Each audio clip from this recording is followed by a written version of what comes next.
ونعوذ بالله من شرور أنفسنا ومن سيئات أعمالنا من يهده الله فلا مضل له ومن يضلله فلا هادي له ونشهد أن لا إله إلا الله وحده لا شريك له ونشهد أن سيدنا وسندنا وحبيبنا وطبيب قلوبنا ومولانا محمد أرسله بالحق بشيرا ونذيرا وداعيا إلى الله بإذنه وسراجا منيرا فقد قال الله تعالى في كلامه المجيد والفرقانه الحميد أعوذ بالله من الشيطان الرجيم بسم الله الرحمن الرحيم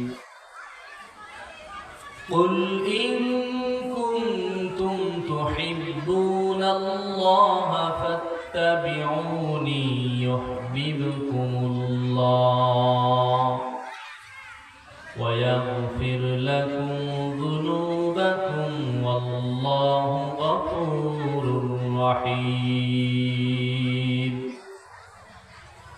وقال رسول الله صلى الله عليه وسلم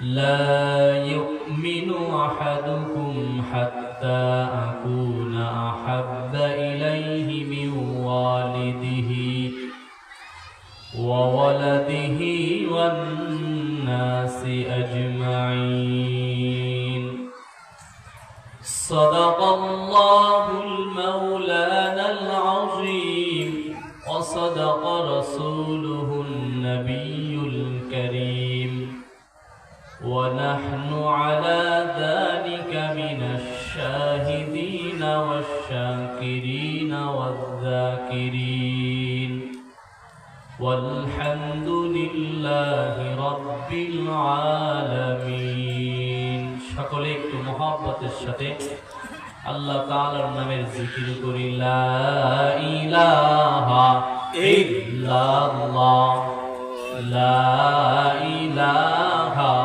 ইল্লাল্লাহ লা ইলাহা ইল্লাল্লাহ সকলে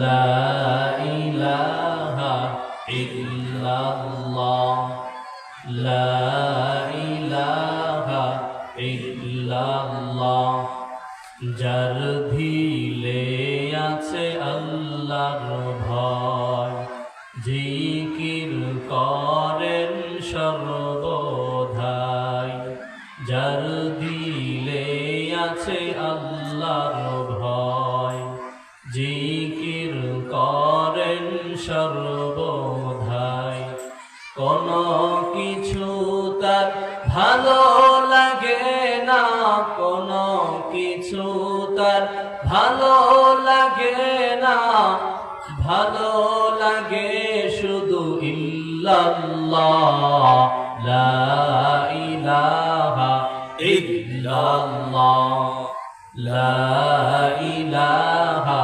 ইল্লাল্লাহ লা ইলাহা ইল্লাল্লাহ لا إله إلا الله লতা গাছে কে দিল রে এত বড় কধু, ফুলের ভিতর কে দিল রে মিষ্টি মিষ্টি মধু, চতুর মাসে রাস্তাঘাটে কে উড়াই রে ধুলা, শিমুল গাছে কে দিল রে নরম নরম তুলা, মরিচ গাছে কে দিল রে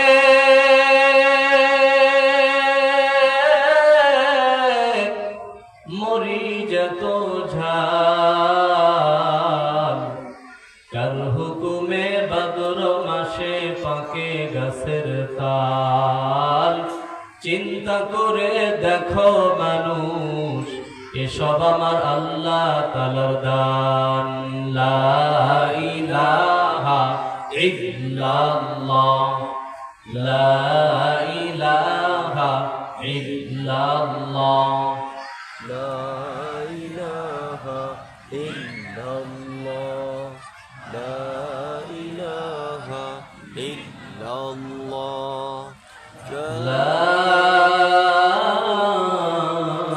ইলাহা ইল্লাল্লাহ মুহাম্মাদুর রাসূলুল্লাহ সাল্লাল্লাহু আলাইহি ওয়াসাল্লাম।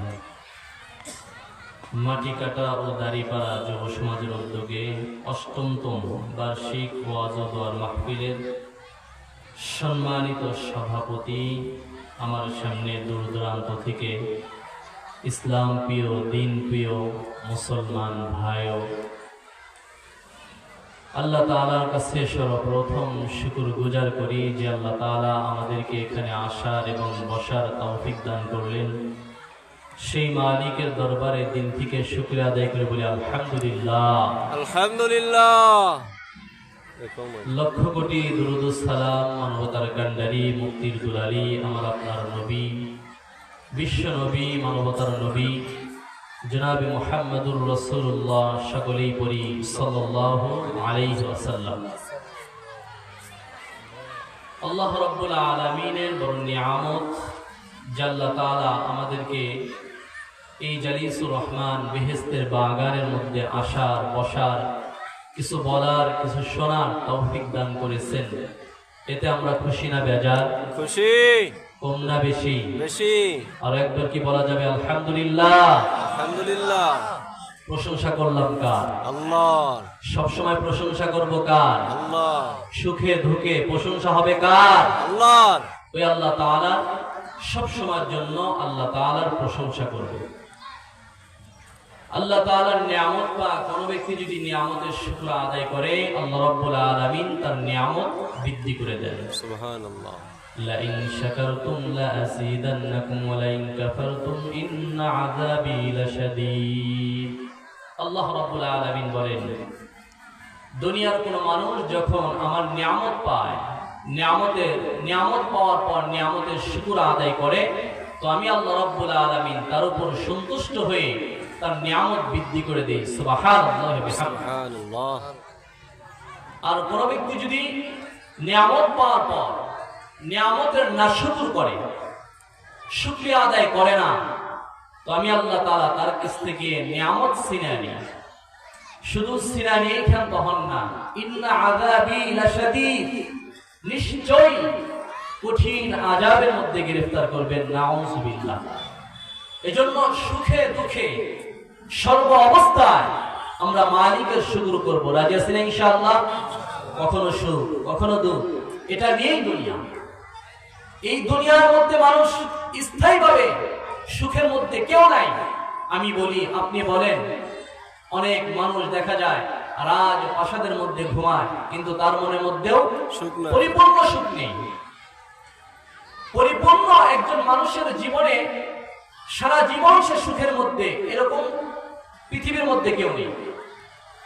কখনো সুখ কখনো দুঃখ, মানুষের পরিবর্তন হয়, সুখেরও পরিবর্তন হয়, কষ্টেরও পরিবর্তন হয়।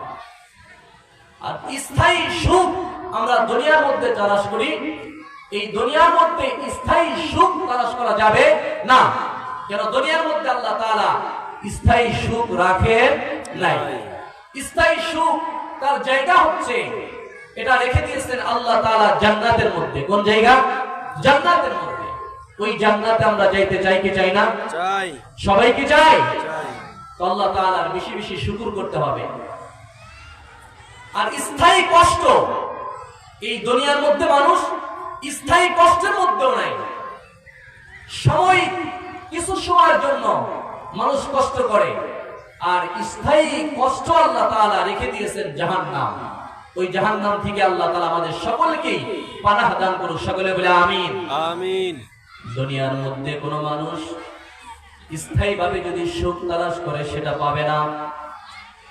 দুনিয়ার সুখ বান্দার জন্য স্থায়ী হবে না। কখনো কষ্টের মধ্যে দিন যাবে, আবার কখনো সুখের মধ্যে দিন যাবে। দুইটা জিনিস নিয়ে আল্লাহ রাব্বুল আলামিন দুনিয়াকে সাজাইছে। সকালবেলা আল্লাহর বান্দা হাসতেছে তো বিকালবেলা কাঁদতেছে, এরকম আছে না নাই? আছে না নাই? আমার সাথে একটু কথা বলতে হবে। কথা বলতে রাজি আছেন না ইনশাআল্লাহ? আমি যদি আমার কথাগুলোর আপনারা উত্তর দেন তাহলে বুঝতে পারবো আমার কথাগুলো বুঝতেছে।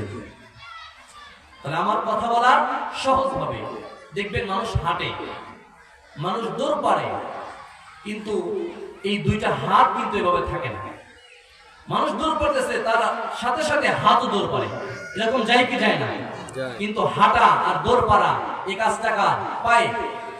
কিন্তু হাতটাকে সহযোগিতা করে পাকে, যে ভাই তুমি একা একা চলতেছো না, তোমার সাথে আমিও আছি। কথা বলে ঠিক কিনা? এজন্য যারা বক্তা কথা বলে, শ্রোতারা যদি সুবহানাল্লাহ আলহামদুলিল্লাহ এগুলো যদি বলে, তাহলে বক্তারা বলে যে আমার কথাগুলো বুঝতেছে। তো আল্লাহ সুবহানাহু ওয়া তাআলা বলেন, দুনিয়ার মধ্যে মানুষ স্থায়ী সুখ যদি খোঁজে, স্থায়ী সুখ দুনিয়ার মধ্যে পাবে না। কেন আমি আল্লাহ রাব্বুল আলামিন কোন মানুষের জন্য স্থায়ী সুখ দুনিয়ার মধ্যে রাখি নাই। কথা বলেন ঠিক কিনা? স্থায়ী সুখ হচ্ছে কোথায় পাবে মানুষ? আল্লাহ রাব্বুল আলামিন বলেন, মানুষ দুনিয়ার মধ্যে আমার গোলামি করবে, আমার দাসত্ব করবে, আমার ইবাদত বন্দী করবে। যেই ব্যক্তি আমি আল্লাহ রাব্বুল আলামিনের গোলামি করে কবরের মধ্যে যাইতে পারবে, আমি আল্লাহ রাব্বুল আলামিন ওই ব্যক্তির উপর সন্তুষ্ট হয়ে তার জন্য আমি আল্লাহ তাআলা কমসে কম এই পৃথিবীর 10 পৃথিবীর সমতুল্য একটা জান্নাত তৈরি করে দিয়েছি। ওই জান্নাত আমরা চাই কি চাই না? কারা কারা চাই? দুহাত তুলে দেখায় যে আল্লাহু আকবার, নারে তাকবীর। হাত নামান। আল্লাহ তাআলা সকলকে কবুল করুন। সকলে বলে আমিন। আমরা সকলে জান্নাতি হব। কারণ আমরা ছিলামই কোথায়? জান্নাতে। আমরা কোথায় ছিলাম? জান্নাতে। আমাদের পিতা আদম আলাইহিস সালাতু ওয়াস সালাম কোথায় ছিলেন? জান্নাতে। আমাদের ঠিকানা হচ্ছে জান্নাত। সাময়িকের জন্য আল্লাহ তাআলা দুনিয়ার মধ্যে আমাদেরকে পাঠিয়েছেন। কথা বলেন ঠিক কিনা? আমরা জান্নাতে ছিলাম, এখন দুনিয়ার মধ্যে আছি। আল্লাহ তাআলা হুকুমগুলো পালন করব, আবার আমাদের ঠিকানা হচ্ছে জান্নাত। কথা বলেন ঠিক কিনা? ওই জান্নাত চাই কি চাই না? প্রত্যেকটা মুসলমানকে আল্লাহ তাআলা জান্নাতে যাওয়ার তৌফিক দান করুক। সকলে বলে আমিন। আল্লাহ সুবহানাহু ওয়া তাআলা বলেন, বান্দা যখন তুমি বিপদের মধ্যে পড়ে যাও, হতভম্ব হয়ে যাবে না, মন খারাপ করার কোনো কারণ নাই। কারণ আমি আল্লাহ রাব্বুল আলামিন তোমাকে বিপদ দেই সাময়িকের জন্য, স্থায়ী বিপদ না। কথা বলেন ঠিক কিনা? স্থায়ী বিপদ আল্লাহ তাআলা দেন না। মানুষ স্থায়ী বিপদের মধ্যে দুনিয়ার মধ্যে থাকে না, সাময়িকের জন্য মানুষের কষ্ট হয়। এই কষ্টটা হয় কি কারণে, এটা আমাদের জানা দরকার কি দরকার না? বিপদ মুসিবত আসে, এই বিষয়টা আমাদের জানা দরকার কি দরকার না? বিপদ আসে, এক নাম্বার আমরা মনে করব, যখন কোন মানুষ মুসিবতের মধ্যে পড়ে, মানুষ যখন বিপদের মধ্যে পড়ে যায়, তখন এক নাম্বার মনে করতে হবে, এটা আল্লাহ রাব্বুল আলামিন আমার উপর কি করেন নাই, আল্লাহ তাআলা অসন্তুষ্ট না। আমার যে বিপদটা এসেছে, এই বিপদটা হচ্ছে আমার গুনাহের কারণে। কিসের কারণে? কথা বলেন, কিসের কারণে? গুনাহের কারণে। যখন বিপদের মধ্যে পড়ে যাব, সর্বপ্রথম আমাদেরকে মনে করতে হবে আল্লাহ রাব্বুল আলামিন বিপদ দিয়েছেন, আমার কোন ভুলের কারণে, আমার কোন বিপদের কারণে।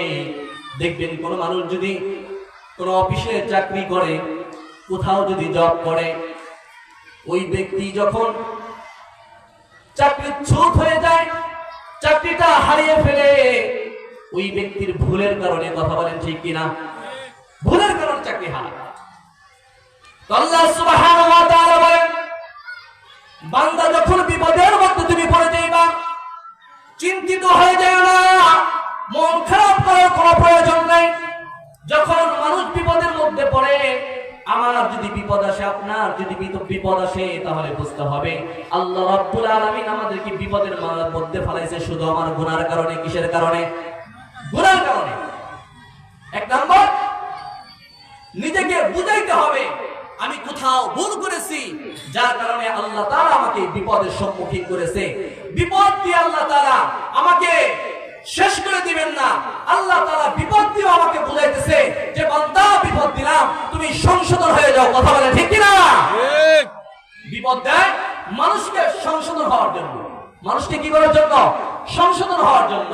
মুসিবতে পড়ে গেছেন, এটা আপনাকে আল্লাহ তাআলা মেসেজ দিচ্ছে, বান্দা আমি কিন্তু একজন আছি, আমাকে স্মরণ করো। কথা বলে ঠিক কিনা? এক নম্বর, আমাদের চিন্তা করতে হবে মানুষ যখন বিপদের মধ্যে পড়ে যায়, আমার গুনার কারণে আল্লাহ তাআলা আমাকে বিপদ দিয়েছে, আমার গুনার কারণে আমার সন্তান আজকে কথা শোনে না। কথা বলেন ঠিক কিনা? আজকে আমাদের অনেকের বাসায় দেখবেন বলে যে হুজুর, সন্তান তো কথা শুনতেছে না, একটু দোয়া করবেন। আমার স্ত্রী কথা শোনে না, একটু দোয়া করবেন।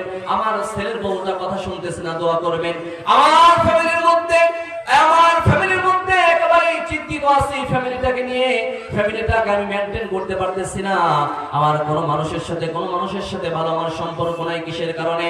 একটাই দোস্ত, একটাই কারণ, আপনার সন্তান আপনার কথা শোনে না, আপনার স্ত্রী আপনার কথা শোনে না, আপনার ছেলের বউ আপনার কথা শোনে না, আপনার মেয়েটা কথা শোনে না। তার এক নাম্বার কারণ হচ্ছে আপনি তো আপনার মালিকের কথা শোনেন না। কথা বলেন ঠিক কিনা? ঠিক। আপনি আল্লাহ তাআলার কথা শোনেন না, যার কারণে আপনার সন্তান আপনার কথা শোনে না, আপনার বিবি আপনার কথা শোনে না, আপনার ছেলের বউ আপনার কথা শোনে না, আপনার মেয়েটা আপনার কথা শোনে না। একটাই কারণ, যেই মালিককে আপনি স্বীকার করে আসছিলেন, যেই মালিকের গোলামি করার কথা দরকার ছিল, যেই মালিককে আদা করেছিলেন যে আল্লাহ তুমি আমার রব, তুমি আমার সব, ওই মালিকের দাসত্ব বাদ দিয়া দুনিয়ার দাসত্ব করতেছি, দুনিয়ার গোলামি করতেছি, যার কারণে আজকে আমার ছেলের বউ, আমার সন্তান, আমার মেয়ে, আমার স্ত্রী কথা শোনে না। কথা বলে ঠিক কিনা? ঠিক। এক নম্বর কারণ যে আমি আল্লাহ তাআলার কথা শোনা দরকার ছিল। আল্লাহ তাআলা আমাদেরকে যখন রূহের জগতে বলেছিলেন আলাস্তু বিরাব্বিকুম, আমি কি তোমাদের প্রভু নই, তখন আমরা সকলে এক বাক্যে বলেছিলাম ক্বালু বালা, অবশ্যই আপনি আমাদের প্রভু। কথা বলে ঠিক কিনা? আমাদের সৃষ্টিকর্তা কে? আমাদের বিধানদাতা কে? আমাদের রিজিকদাতা কে? সেজদা করার উপযুক্ত কে? একমাত্র আল্লাহ তাআলা। অন্য কোন ইলাহকে মানা যাবে না, গায়রুল্লাহর ইবাদত করা যাবে না। আমরা যদি আল্লাহ তাআলার সাথে তাআল্লুক মাল্লা যদি আমাদের ভালো হয়, আল্লাহ তাআলার সাথে যদি সুসম্পর্ক যদি আমরা ভালোভাবে করতে পারি, খোদার কসম করে বলি পুরো পৃথিবী আপনার গোলাম হয়ে যাবে। কথা বলেন ঠিক কিনা? আজকে আমার ছেলের বউ কথা শোনে না, ছেলেটা দিন দিন যাচ্ছে আমার অবাধ্য হয়ে যাচ্ছে, মেয়েটা দিন দিন যাচ্ছে আমার অবাধ্য হয়ে যাচ্ছে। একটাই কারণ দোস্ত, আমরা মালিকের কথা শুনি না। মালিকের সাথে যে ওয়াদা ছিল, সেই ওয়াদার বরখিলাপ করার কারণে আজকে আমার সংসারের মধ্যে অশান্তি ঢুকে গেছে। কথা বলে ঠিক কিনা? এজন্য আমার ভাইয়েরা, আমার বাবাজিরা, আমার যুবক ভাইয়েরা, তোমাদেরকে একটা কথাই বলবো বাবা, আল্লাহ রাব্বুল আলামিন যখন আমাদেরকে মুসিবত দিয়ে দেয়, তখন আল্লাহ তাআলা আমাদেরকে কি করেন? একটু সতর্ক করেন যে বান্দা আমাকে ভুলে যাও না, আমি আল্লাহ রাব্বুল আলামিন কিন্তু একজন আছি। তো আমাদের এক নাম্বার মুসিবত যখন আসে, বিপদ যখন আসে, তার কারণ হচ্ছে আমাদের গুনার কারণ। কিসের কারণ বলেন? মুখস্থ করেন, কিসের কারণ? এক নাম্বার গুনার কারণে বিপদ আসে। দুই নাম্বার কারণ হচ্ছে আল্লাহ রাব্বুল আলামিন মানুষকে কখনো কখনো পরীক্ষা করে, বিপদ দিয়ে পরীক্ষা করে, সম্পদ লুট করে নিয়েও পরীক্ষা করে, আল্লাহ রাব্বুল আলামিন দেখে যে আমার বান্দার সন্তানের প্রতি বেশি মহব্বত নাকি আমার প্রতি বেশি মহব্বত, কথা বলেন ঠিক কিনা? এটা দিয়ে আল্লাহ তাআলা পরীক্ষা করেন। যেমন ইব্রাহিম আলাইহিস সালাতু ওয়াস সালামকে আল্লাহ তাআলা পরীক্ষা করেছিলেন। ইব্রাহিম আলাইহিস সালাতু ওয়াস সালামকে আল্লাহ তাআলা পরীক্ষা করেছিলেন, বিশাল বড় পরীক্ষা দিয়েছে সে। ইব্রাহিম আলাইহিস সালাতু ওয়াস সালাম কেমন পরীক্ষার সম্মুখীন হয়েছে?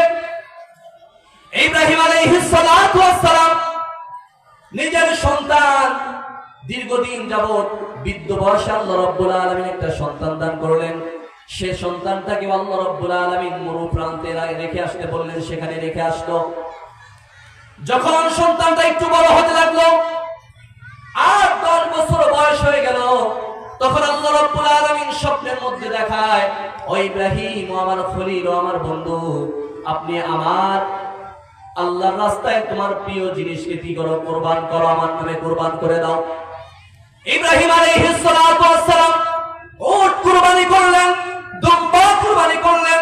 আল্লাহ রাব্বুল আলামিনের পরে জানায় দেয়, ইব্রাহিম, না না, উট তোমার প্রিয় জিনিস নয়, দুম্বা তোমার প্রিয় জিনিস নয়, তোমার আসল প্রিয় জিনিস যেটা সেটা আমার রাস্তায় কুরবানি করে দাও।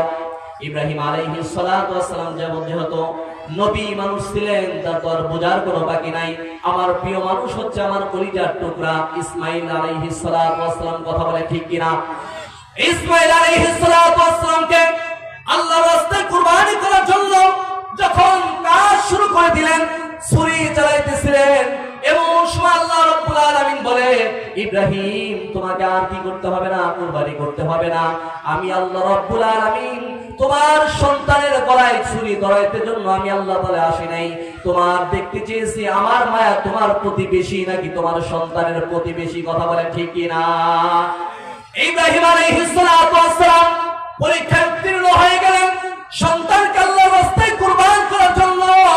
ইসমাইল আলাইহিস সালাতু ওয়াস সালাম বিন্দু মাত্র প্রশ্ন করলেন না, কেন করব, কি জন্য করব?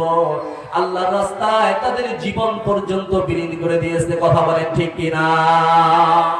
এজন্য আল্লাহ তাআলা বান্দাকে পরীক্ষা করার জন্য যে দেখি আমার বান্দা আমার প্রতি বেশি মহব্বত নাকি তার দুনিয়ার প্রতি মহব্বত, আমার প্রতি বেশি মহব্বত নাকি সম্পদের প্রতি বেশি মহব্বত, আমার প্রতি বেশি মহব্বত নাকি তার স্ত্রীর প্রতি মহব্বত, আমার প্রতি বেশি ভালোবাসা নাকি তার সন্তানের প্রতি ভালোবাসা, আমার প্রতি বেশি ভালোবাসা তার নাকি তার নেতার প্রতি ভালোবাসা, আমার প্রতি ভালোবাসা বেশি নাকি তার পীরের প্রতি ভালোবাসা বেশি। ও দোস্ত, একটাই স্লোগান, একটাই চিন্তা, সব চিন্তা বান্দা ভাই, সব কিছু আমরা বিসর্জন দিতে পারি আল্লাহ তাআলার সন্তুষ্টির জন্য, কথা বলেন ঠিক কিনা? আল্লাহ তাআলার সন্তুষ্টির কাছে আমরা সব কিছু বিসর্জন দিতে পারি, কথা বলেন ঠিক কিনা? ওই আল্লাহ তাআলা আমাদের কখনো কখনো মুসিবত বিপদ দেন কিসের কারণে? পরীক্ষা নেওয়ার জন্য। দেখি আমার বান্দা আমাকে বেশি ভালোবাসে কিনা, আমার বান্দা আমাকে বেশি ভালোবাসে কিনা। এজন্য আমরা ওই আল্লাহ তাআলা গোলামি করব। কার গোলামি? আল্লাহ তাআলা গোলামি করব। জীবন তো আমাদের শেষ পর্যায়ে হয়ে গেছে, শেষ পর্যায়ে। কারো বয়স 40, কারো বয়স 60, কারো 70, কারো 80, এরকমই তো আমাদের দিন যাচ্ছে। আমাদের হায়াত থেকে একটি দিন চলে যাচ্ছে। আমার সামনের রাস্তা, আখিরাতের রাস্তা, কবরের রাস্তা আমি একদিন আগে গেলাম, কথা বলে ঠিক কিনা? মানুষ 1 সেকেন্ড কথা বলতেছে, এরপরেও তার হায়াত নষ্ট হয়ে যাচ্ছে, কথা বলে ঠিক কিনা? হায়াত ফুরিয়ে যাচ্ছে। আল্লাহ তার একটা সীমারেখা দিয়ে দিয়েছে, ওই সীমারেখা যখন শেষ হয়ে যাবে তখন আমার আপনার চলে যাওয়ার ফ্লাইট চলে আসবে। আমার চলে যাওয়ার যখন সময় শেষ হয়ে যাবে তখন আমাকে যেতেই হবে, কথা বলে ঠিক কিনা? নাকি কেউ দুনিয়ার মধ্যে ধরে রাখতে পারবে? আর্মি, বিডিআর, র‍্যাব এগুলো দিয়ে কাউকে আজরাইলের হাত থেকে ফেরানো যাবে? যাবে কি? যাবে না। একদিন আমাদেরকে মৃত্যুবরণ করতে হবে, একদিন আমাদেরকে মৃত্যুবরণ করতে হবে, একদিন আমাদের কি করতে হবে? মৃত্যুবরণ করতে হবে। আল্লাহ তাআলার ডাকে আমাদেরকে সাড়া দিতেই হবে। যতই আমরা দুনিয়ার মোহে পড়ি না কেন, যতই দুনিয়ার রং তামাশার মধ্যে পড়ি না কেন, একদিন আমাদেরকে যেতেই হবে। कागज काट कर गुरी बनाकर उड़ाता है आसमान में, गुरी बिसारा किया करेगा ऋषि मौला की हाथ में। আল্লাহর হাবিব সাল্লাল্লাহু আলাইহি ওয়াসাল্লাম কবি সুন্দর করে বলেন, দুনিয়ার মধ্যে মানুষ ছোটবেলায় কাগজ দিয়ে গুড়ি বানায়, বানায় কি বানায় না? আমরাও তো ছোটবেলা বানাইতাম, কাগজ দিয়ে গুড়ি বানায়া সেটা আবার রশি লাগায়া উড়ায় দিতাম বাতাসের মধ্যে, অনেক দূর যাইতো। কিন্তু ওই রশিটা ধরে নিচে একজন বসে আছে, কথা বলেন ঠিক কিনা? যখন ওই গুড়িটা বাতাস পেয়ে জমিন থেকে বহু দূর উঁচু জায়গায় উঠতে থাকে, ওই গুড়ি মনে করে না না আমাকে আর যাইতে হবে না, নিচে আমি নামবো না, টাটা নিচে আমাকে যাইতে হবে না। কিন্তু ওই গুড়িটা যতই চিন্তা করুক না কেন, যতই তার মনের মধ্যে তাল বাহানা করুক না কেন, কিন্তু যখন তার মালিকের রশি টান দিবে সে আর থাকতে পারবে না, কথা বলেন ঠিক কিনা? कागज कट कर गुरी बनाकर उड़ाता है आसमान में, गुरी बिसारा क्या करेगा ऋषि मौला की हाथ में।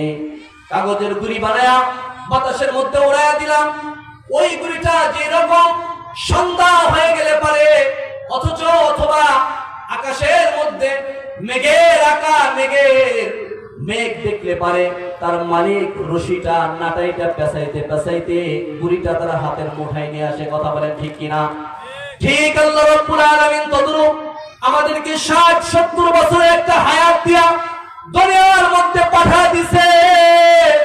দুনিয়ার মধ্যে পাঠায়া বলে, বান্দারে চিন্তা করিও না, তোমার হায়াতের রশি কিন্তু একটা সময় শেষ হয়ে যাবে, তখন আমার ডাকি তোমাকে সাড়া দিতে হবে, কথা বলেন ঠিক কিনা? যতই তুমি শান শৌকতে থাকার চেষ্টা করো, যতই তাল বাহানা করো না কেন, যতই চিন্তা করো না কেন, তোমার চিন্তা একদিন শেষ হয়ে যাবে। যখন তোমার হায়াতের গুন্ডি শেষ হয়ে যাবে, হায়াতের রাস্তা তোমাকে শেষ হয়ে যাবে, তখন আমার ডাকেই তোমাকে সাড়া দিতে হবে, কথা বলে ঠিক কিনা? আমার ডাকেই তোমাকে সাড়া দিতে হবে। আল্লাহ তাআলার কাছে আমাদেরকে ধরা দিতেই হবে। একদিন মালাকুল মউত আজরাইল আলাইহিস সালাতু ওয়াস সালাম আমাদের কাছে আসবেই আসবে, কথা বলে ঠিক কিনা? আসবেই আসবে, কারো কাছে আসা বাদ যাবে না। একদিন মালাকুল মউত আমার কাছেও আসবে, আপনার কাছেও আসবে, সবার কাছে আসবে।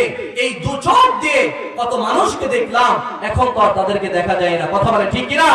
এখানে তো অনেক আছে যাদের মা, যাদের বাবা নিজ হাতে কবরের মধ্যে রেখে দিয়েছেন, আছেন না ভাই? কারা কারা মা বাবা নাই? হাতটা দেখান। কারা কারা নিজের হাতে নিজের মাকে মাটির মধ্যে রেখে দিয়েছেন, নিজের বাবাকে রেখে দিয়েছেন, নিজের দাদাকে রেখে দিয়েছেন, নিজের নারীকে রেখে দিয়েছেন, আর অনেক তো আছে নিজের সন্তানকেও নিজ হাতে কবরের মধ্যে রেখে দিয়েছে, কথা বলে ঠিক কিনা? একদিন ওই মাটির কবরে আমাদেরকেও যেতে হবে, ওই মাটির কবরে আমাদেরকেও যেতে হবে। শান শওকত দিয়ে কি হবে বাবা? আজকে যদি ওই মাটির কবর, আল্লাহ রাসূল সাল্লাল্লাহু আলাইহি ওয়াসাল্লাম বলেন, আল কবরু রাউযাতুম মিন রিয়াজিল জান্নাহ আও হুফরাতুম মিন হুফারিন নার। ওই মাটির কবর থাকে না, কারো জন্য জান্নাতের বাগান, আবার কারো জন্য জাহান্নামের গর্ত হয়ে যায়। নাউযুবিল্লাহ। মাটির কবর কারো জন্য জান্নাতের বাগান, আবার কারো জন্য জাহান্নামের গর্ত। কার জন্য জান্নাতের বাগান, কার জন্য জাহান্নামের গর্ত হয়ে যায়? আল্লাহ রাসূল সাল্লাল্লাহু আলাইহি ওয়াসাল্লাম বলে, আল্লাহ রাব্বুল আলামিন বিধি বিধান নিষেধ আল্লাহ তাআলা মেনে যে ব্যক্তি দুনিয়া থেকে যাইতে পারে, ওই ব্যক্তির জন্য আল্লাহ তাআলা কবরকে জান্নাতের বাগান বানায় দেয়। সুবহানাল্লাহি ওয়া বিহামদিহি। এজন্য ওই কবরটা আমাদের জান্নাতের বাগান হওয়া দরকার কি দরকার না? এর জন্য আমাদের কি করতে হবে বাবা? 5 ওয়াক্ত নামাজ জামাতের সাথে আদায় করতে হবে, আল্লাহ তাআলার হুকুম আহকাম মেনে চলতে হবে, আল্লাহ রাসূল সাল্লাল্লাহু আলাইহি ওয়াসাল্লামের আদর্শ অনুযায়ী আমাদের জীবনকে পরিচালনা করতে হবে।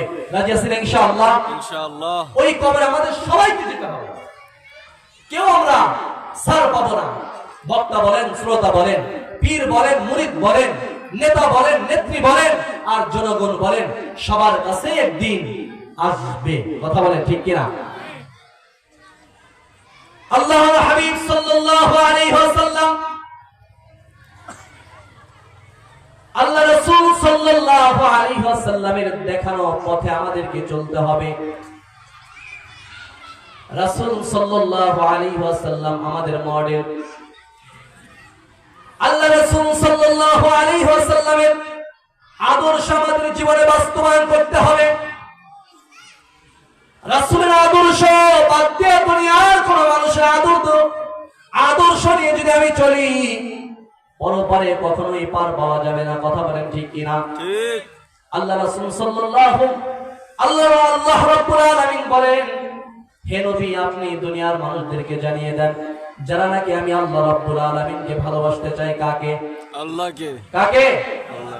ওই আল্লাহকে ভালোবাসতে চাই কি চাই না? আমরা চাই। সবাই তো চাই। চাই। আল্লাহ রাব্বুল আলামিন বলেন, ও হাবিব, ও দোস্ত, দুনিয়ার মানুষদেরকে জানিয়ে দেন, যারা আমি আল্লাহ রাব্বুল আলামিনের ভালোবাসা পেতে চায়, আমি আল্লাহ রাব্বুল আলামিনকে ভালোবাসে, তারা যেন আপনি নবীকেই ভালোবাসে। কাকে ভালোবাসে? নবীকে। নবীকে। কাকে? নবীকে ভালোবাসতে বলছে। নবীকে যদি ভালোবাসা হয়ে যায়, আল্লাহ রাব্বুল আলামিন বলেন, যেই ব্যক্তি নবীকে ভালোবাসবে সে আল্লাহ রাব্বুল আলামিনের ভালোবাসা পেয়ে যাবে। তাহলে ওই নবীকে ভালোবাসা দরকার আছে না নাই? আছে। আরেকটু জোরে বলেন, আছে না নাই? ওই নবীর ভালোবাসা, দাড়ি সুন্দর করে ক্লিন শেভ করে রাখা, ঠিক না? এটা নবীর ভালোবাসা প্রকাশ পায় না। নবীর ভালোবাসা হচ্ছে দস্তরখানা বিছিয়ে খানা খাওয়া। এটা আল্লাহ রাসূল সাল্লাল্লাহু আলাইহি ওয়াসাল্লামের একটা সুন্নাহ। এখন নবী নাই, ভালোবাসবেন কিভাবে? আল্লাহ রাসূল সাল্লাল্লাহু আলাইহি ওয়াসাল্লাম বলেন, মান আহাব্বা সুন্নতি ফাকাদ আহাব্বানি ওয়া মান আহাব্বানি কানা মাই ফিল জান্নাহ। আমি তো থাকবো না, যেই ব্যক্তি আমার সুন্নাহকে মহব্বত করলো সেজন্য আমি নবীকেই মহব্বত করলো। সুবহানাল্লাহ, সুবহানাল্লাহ। আল্লাহ রাসূল সাল্লাল্লাহু আলাইহি ওয়াসাল্লাম বলেন, ও দুনিয়ার মানুষ, ও আমার সাহাবীরা, আমি তো একদিন এই জমিনের মধ্যে থাকবো না, কিন্তু আমার উম্মতেরা তো কিয়ামত পর্যন্ত জীবিত থাকবে। আমি নবীকে পাবে না, কিন্তু তাদের মধ্যে, আমার উম্মতদের মধ্যে আমার মহব্বত, আমার ভালোবাসা থাকবে। কিভাবে আমার ভালোবাসাটা জাহির করবে, আমার ভালোবাসাটা কিভাবে তারা গ্রহণ করবে, কিভাবে তারা আমাকে ভালোবাসবে? আল্লাহ রাসূল সাল্লাল্লাহু আলাইহি ওয়াসাল্লাম বলে, মান আহাব্বা সুন্নতি ফাকাদ আহাব্বানি ওয়া মান আহাব্বানি কানা মাই ফিল জান্নাহ। দুনিয়ার মধ্যে যেই ব্যক্তি আমার একটা সুন্নাহকে জিন্দা করলো, আমার একটা সুন্নাহ পালন করলো, সেজন্য আমি নবীকেই মহব্বত করলো। সুবহানাল্লাহ। যেই ব্যক্তি আমার একটা সুন্নাহকে অনুসরণ করলো, আমার একটা সুন্নাহ তার জীবনে বাস্তবায়ন করলো, সেজন্য আমি নবীকেই মহব্বত করলো। আর যে ব্যক্তি আমি নবীকে মহব্বত করলো, তার হাতটা ধরে আমি আর নবী তাকে জান্নাতের মধ্যে পৌঁছায় দেব। সুবহানাল্লাহ। নবীর হাত ধরে আমরা জান্নাতে যাইতে চাই কি চাই না? চাই। যদি চাই তাহলে আমাদের কি করতে হবে ভাই? নবীর সুন্নাহ অনুসরণ করতে হবে, নবীর আদর্শ মানতে হবে। নবীর আদর্শ ছাড়া এ সমাজ সুন্দর হতে পারে না, নবীর আদর্শ ছাড়া এ রাষ্ট্র সুন্দর হতে পারে না, নবীর আদর্শ ছাড়া কোন ফ্যামিলি সুন্দর হতে পারে না। কথা বলে ঠিক কিনা? নবীর আদর্শ হচ্ছে উত্তম আদর্শ, নবীর আদর্শ হচ্ছে সবচেয়ে উত্তম আদর্শ, হচ্ছে নবীর আদর্শ। কথা বলে ঠিক কিনা? আজকে আমরা নবীর আদর্শ বাদ দিয়ে দুনিয়ার মানুষের আদর্শ ধরতেছি। আমরা কার্ল মার্কস আর লেনিনের ওই সমাজতন্ত্র দিয়ে আমার সমাজ ঠিক হতে পারে না। কথা বলে ঠিক কিনা? নবীর আদর্শ যারা মানছে তারা এই দুনিয়ার মধ্যে জান্নাতের সুসংবাদপ্রাপ্ত সাহাবী হয়ে গেছে। কথা বলে ঠিক কিনা? আল্লাহ রাসূল সাল্লাল্লাহু আলাইহি ওয়াসাল্লাম এমন এক সময় দুনিয়ার মধ্যে এসেছিলেন, যেই সময়টাকে বলা হয় আইয়ামে জাহিলিয়াতের যুগ। যেই সময়টাকে বলা হয় আইয়ামে জাহিলিয়াতের যুগ, বর্বর যুগ। এর চাইতে এরকম ভয়ানক যুগ আর কখনো আসে নাই, আসবেও না। নিজের কন্যা সন্তান যদি কারো ঔরসে জন্মগ্রহণ করত, এটাকে তারা লাঞ্ছনার চোখে দেখতেন। কিসের চোখে? লাঞ্ছনার চোখে দেখতেন। মানুষ তাদেরকে অপমান, তুচ্ছ তাচ্ছিল্য করত। আল্লাহ রাসূল নিজ হাতে ওই কন্যা সন্তানদেরকে জীবিত দাফন করে দিতেন। নাউযুবিল্লাহ। আল্লাহ রাসূল সাল্লাল্লাহু আলাইহি ওয়াসাল্লাম এমন সময় আসতেন, আল্লাহ রাসূলের আদর্শ দিয়ে ওই মানুষগুলোই সোনার মানুষে পরিণত হয়ে গেলেন। সুবহানাল্লাহ। আল্লাহ রাসূল সাল্লাল্লাহু আলাইহি ওয়াসাল্লাম তার চরিত্র কেমন ছিল, তার আখলাক কেমন ছিল? মক্কা নগরীর মরুভূমি রাস্তা দিয়ে একজন মহিলা হাঁটতেছিলেন। মহিলাটা, তার মনের মধ্যে অনেক চিন্তা যে হায় হায়, এই রাস্তা আমি অতিক্রম করতেছি, না জানি কোন যুবক যেন আমাকে আজকে মান সম্মান হানি করে দিবে। আমি আমার মান সম্মান নিয়ে, আমার ইজ্জত নিয়ে আমি বাসায় ফিরতে পারবো না। এই চিন্তা নিয়ে সামনে যখন আল্লাহর বান্দী অগ্রসর হতেছিলেন, দেখে যে সামনে থেকে একজন যুবক মানুষ হাঁটতে হাঁটতে তার দিকে আসে। মহিলাটা ওই যুবককে দেখে আরো ভয়ে আতঙ্ক হয়ে গেলেন। কেন? ওই সময়ের মানুষগুলোর চরিত্রটা এমন ছিল, কোন মহিলা দেখলে পারে তাদেরকে তার লজ্জা স্থান, তাকে অপমান অপদস্থ না করে বাসায় ফিরতে দিতেন না। মহিলাটা চিন্তায় পড়ে গেল, হায় হ্যাঁ, এখন কি করি? সামনে অগ্রসর হলেন, যুবকটাও আসতেছিলেন। যখন কাছাকাছি এসে দুজন বললেন আল্লাহর বান্দীকে, যুবকটা লক্ষ্য করে বলে, ও মা, আপনি মনের মধ্যে অনেক চিন্তার ছাপ দেখা যায়, আপনি কোথায় যাবেন চিন্তা করবেন না। মহিলাটা বলে, যখন যুবকের মুখ থেকে মা ডাকটা শুনতে পেলাম, তখন আমি নিশ্চিন্ত হলাম, আমাকে আর আমার ইজ্জত লুণ্ঠন করবে না। আমার একটু সাহস চলে আসলো, বললো যে বাবা, আমি তো অমুক জায়গা যেতে চাই। তুমি কেন? মক্কার যুবকদের তো এরকম চরিত্র ছিল না, তুমি এরকম হলা কেন? ওই যুবক বলে যে, মা, আপনি দামাদের প্রতি যে রকম ধারণা করেছিলেন, আমি তো ওই রকম ধারণার মানুষ একজন ছিলাম, কিন্তু মা, গতকাল আমি আল্লাহর রাসূল সাল্লাল্লাহু আলাইহি ওয়াসাল্লামের হাতে কালেমা পড়ে মুসলমান হয়ে গেছি। সুবহানাল্লাহ। ও মা, চিন্তা নেই তোমার, টেনশন করতে হবে না, চিন্তা করতে হবে না। এই মরুভূমির মধ্যে আপনার সন্তান আছে, আপনাকে কেউ কিছু বলতে পারবে না। আপনি যেখানে যেতে চান চলেন, আপনাকে আপনার গন্তব্যস্থলে আমি পৌঁছায় দিই। সুবহানাল্লাহ। আল্লাহ রাসূল সাল্লাল্লাহু আলাইহি ওয়াসাল্লামের আদর্শ এমন ছিলেন যে মানুষদেরকে মানুষ দেখলে পারে ঘৃণা করত, তুচ্ছ তাচ্ছিল্য করত। যে যুবকদেরকে দেখলে পারে মানুষ ভয়ে আতঙ্ক হয়ে থাকতো। একজন নারী সে রাস্তা দিয়ে তার ইজ্জত নিয়ে বাসায় ফিরতে পারতেন না।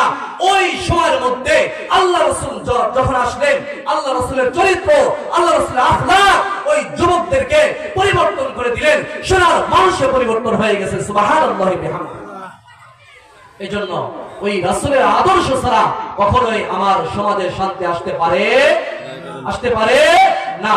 এজন্য ওই রাসূল সাল্লাল্লাহু আলাইহি ওয়াসাল্লামের প্রত্যেকটা সুন্নাহ আমাদের জন্য কর্তব্য, আমাদের জন্য মানতে হবে। আল্লাহ রাসূলের প্রতিটা সুন্নাহ আমরা মানতে রাজি আছি না ইনশাআল্লাহ? মানতে রাজি আছি না ইনশাআল্লাহ? আল্লাহ রাসূলের প্রতিটা সুন্নাহকে আমরা ফলো করব।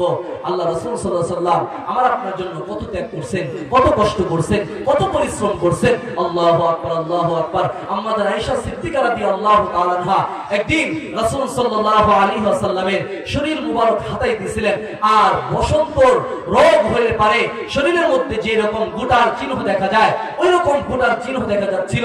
আল্লাহ রাসূল সাল্লাল্লাহু আলাইহি ওয়াসাল্লামকে আম্মাদার আয়েশা সিদ্দিকা রাদিয়াল্লাহু তাআলা আনহা বলে, ইয়া রাসূলুল্লাহ, ইয়া হাবিবাল্লাহ, আপনার কি কখনো বসন্তে রোগ হয়েছিল? আল্লাহ রাসূল সাল্লাল্লাহু আলাইহি ওয়াসাল্লাম মুস্কি হেসে বলে, ও আয়েশা, কি বলো? আমার শরীরের মধ্যে বসন্ত দাগ তো দূরের কথা, আমার শরীরের মধ্যে একটা মশা মাছি পর্যন্ত বসা আল্লাহ তাআলা হারাম করে দিয়েছে। আমার শরীরের মধ্যে বসন্ত রোগ হয় নাই।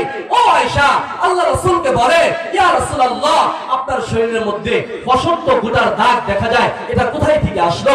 আল্লাহ রাসূল বলে, আমি যখন তায়েফের ময়দানে দিনের দাওয়াত নিয়ে গিয়েছিলাম, তায়েফের মানুষ আমাকে বুঝতে পারে নাই, আমাকে চিনতে পারে নাই, কেউ আমাকে পাগল বলে আখ্যায়িত করেছে। আমার তায়েফের যুবক সন্তানরা আমার শরীরের মধ্যে পাথরের আঘাতে আঘাতে আমাকে রক্তে রঞ্জিত করে দিয়েছে। আমি কখনো জমিনের মধ্যে বেহুশ হয়ে পড়ে গেছি, আবার দাঁড় করিয়ে দিয়েছে, আবার বেহুশ হয়ে পড়ে গেছি, আবার দাঁড় করে দিয়ে গেছে। আল্লাহ রাসূল তায়েফের ময়দানের মধ্যে যায় একবার বলে যে, আল্লাহ তুমি কার কাছে আমাদেরকে পাঠাইলা? আল্লাহ, যেখানে আমার মা ছিল না, আমার বাবা ছিল না, আমার চাচাও ছিল না, আমার আত্মীয় স্বজন কেউ ছিল না, ও আয়েশা আমার পাশে কেউ ছিল না, সকলে আমার শত্রু ছিল। আয়েশা গো, আমি তো দ্বীনের দাওয়াত নিয়ে যাওয়ার কারণে মানুষদেরকে যখন লা ইলাহা ইল্লাল্লাহ মুহাম্মাদুর রাসূলুল্লাহ আল্লাহ তাআলার দিকে মানুষকে ডাকতেছিলাম, তখন মানুষগুলো আমার কথা না মেনে আমাকে ভুল বুঝে আমার শরীরের মধ্যে কঙ্কর নিক্ষেপ করেছে। আমার শরীর থেকে রক্ত ঝরে ঝরে আমি বেহুশ হয়ে জমিনের মধ্যে পড়ে যেতাম। কি রকম কষ্ট হচ্ছে! আল্লাহ রাসূল সাল্লাল্লাহু আলাইহি ওয়াসাল্লাম এই বেহুশ হয়ে পড়ে গেলেন। আল্লাহ রাসূল সাল্লাল্লাহু আলাইহি ওয়াসাল্লামের তখন মা ছিল না, বাবাও ছিল না, আত্মীয় স্বজন কেউ ছিল না, শুধু একা দ্বীনের দাওয়াত দিচ্ছে। হযরত যায়েদ রাদিয়াল্লাহু তাআলার সাথে ছিলেন। এমন সময় আল্লাহ রাব্বুল আলামিন জিবরাইল আলাইহিস সালাতু ওয়াস সালামকে পাঠিয়ে দেয়, যা জিবরাইল, আমার বন্ধু ওই তায়েফের মধ্যে সঙ্গীর সাথী কেউ নাই, আজকে তো আমার বন্ধু একা হয়ে গেছে, যা আমার সালামটা জানায় দাও আর বলে দাও, আল্লাহ রাসূল আপনি যদি চান এই তায়েফবাসীকে উলটপালট করে দেবেন। জিবরাইল আলাইহিস সালাতু ওয়াস সালাম চলে আসলেন। জিবরাইল আলাইহিস সালাতু ওয়াস সালাম বলে, আসসালামু আলাইকা ইয়া রাসূলুল্লাহ,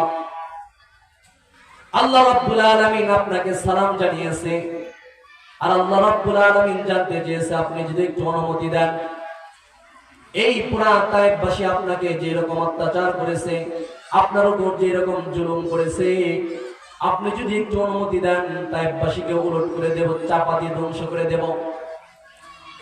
দয়ার নবী, মায়ার নবী, রহমতের নবী ডাক দিয়ে বলে, ও জিবরাইল, আল্লাহ রাব্বুল আলামিন আমাকে গজবের নবী বানান নাই, আল্লাহ তাআলা আমাকে গজবের নবী বানান নাই। আল্লাহ তাআলা আমার উপাধি দিয়েছেন ওমা আরসালনাকা ইল্লা রাহমাতাল লিল আলামিন। আমি যদি এই তায়েফবাসীকে উলটপালট করে দিতে বলি, ধ্বংস করে দাও, তাহলে দ্বীনের দাওয়াতটা আমি কার কাছে নিয়ে যাব? সুবহানাল্লাহ। এত আঘাত পাওয়ার পরেও বলে যে না, এদেরকে যদি ধ্বংস করে দাও তাহলে আমি দ্বীনের দাওয়াত কার কাছে নিয়ে যাব? সুবহানাল্লাহ ওয়া বিহামদি। সুবহানাল্লাহ। আল্লাহ রাসূল সাল্লাল্লাহু আলাইহি ওয়াসাল্লাম বলেন, ও জিবরাইল, এরা আমাকে চিনতে পারে নাই, আমাকে বুঝতেও পারে নাই, হয়তো আমাকে না চেনার কারণে এরকম আমাকে আঘাত করলো। এদের ভবিষ্যৎ প্রজন্ম যারা আসবে তারা তো দ্বীন গ্রহণ করবে, ইসলাম গ্রহণ করবে, আর তুমি যদি এদেরকে ধ্বংস করে দাও এরা তো দ্বীন থেকে মাহরুম হয়ে যাবে। আল্লাহ রাসূল সাল্লাল্লাহু আলাইহি ওয়াসাল্লাম এত কষ্ট এত পরিশ্রম করার পরেও কোন মানুষের নামে কখনো বদদুয়া দেয় নাই। কথা বলেন ঠিক কিনা? আল্লাহ রাসূল সাল্লাল্লাহু আলাইহি ওয়াসাল্লামকে সকলে কি করতেন? কষ্ট দিতেন। আল্লাহ রাসূল সাল্লাল্লাহু আলাইহি ওয়াসাল্লাম দ্বীনের দাওয়াত নিয়ে গেলে পারে কাফের মুশরিকরা রাসূলকে হত্যা করার ষড়যন্ত্র করতেন। মসজিদে হারামের মধ্যে নবীকে নামাজ পড়তে দেয় নাই। কাফের বেঈমানরা নবী নামাজ পড়বে এমন সময় রুকুতে চলে গেছে, সিজদায় চলে গেছে। আবু জেহেল কিছু যুবকদেরকে লাগায় দিলেন, যাও ওই যে মুহাম্মদ মসজিদে হারামের মধ্যে সিজদায় পড়ে আছে, উটের নারী পুরি পচা গুলো তার মাথার মধ্যে দিয়ে আসো। আল্লাহ রাসূল সাল্লাল্লাহু আলাইহি ওয়াসাল্লাম মসজিদে হারামের মধ্যে নামাজ পড়লেন সিজদারত অবস্থায়। মক্কার কাফের বেঈমানরা রাসূলের মাথার উপরে, গাড়ের উপরে উটের পচা নারী পুরুষ সেগুলো কি করলেন, রেখে দিলেন। রাসূল আর মাথা উঠাইতে পারে না। রাসূল বলে যে, কে তোরা, কি দোষ ছিল আমার? শুধু দ্বীনের দাওয়াত দিলাম, যার কারণে আমাকে এত কষ্ট দেয়।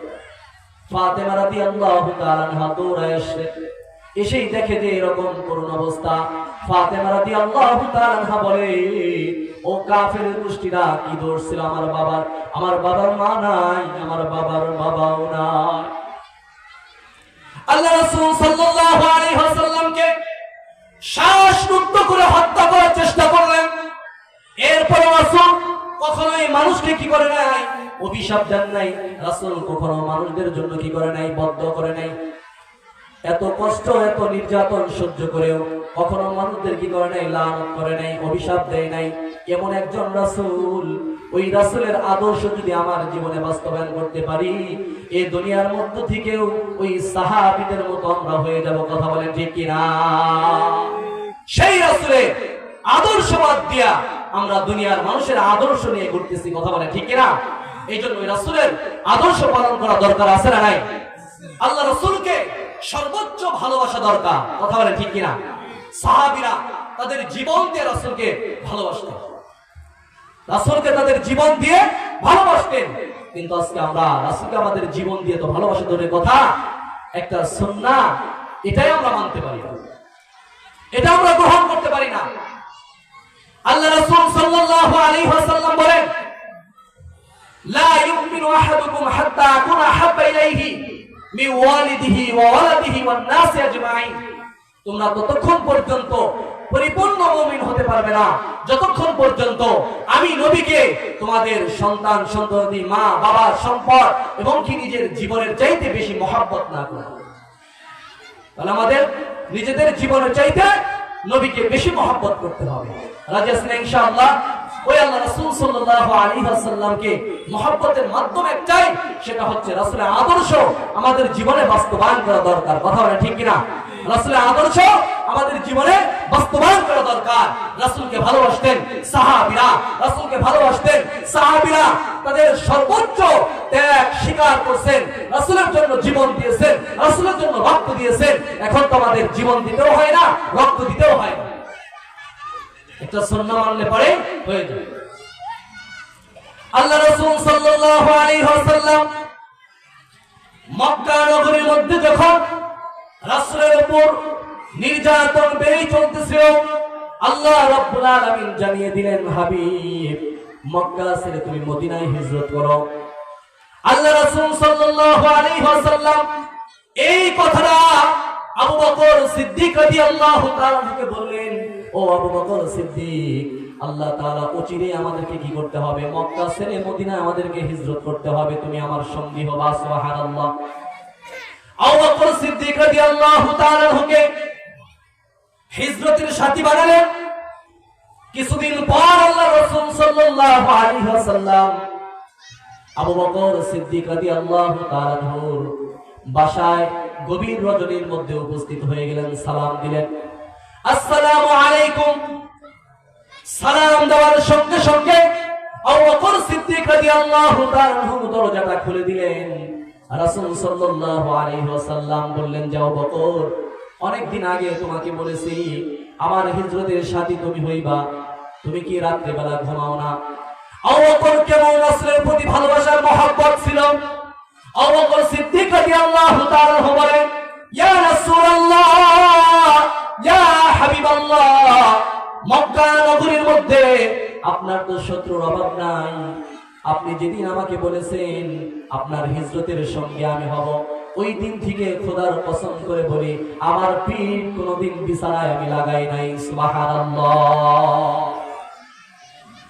ইয়া রাসূলুল্লাহ, ইয়া হাবিবাল্লাহ, শুধু আমি নয়, ওই জওয়ান ঘরের মধ্যে আমার ছোট মাসুম বাচ্চা আসমা ওই দিন থেকে একটা দিন ঘুমায় না, প্রতিদিন আপনার জন্য নাস্তা বানায় রেডি করে রাখে।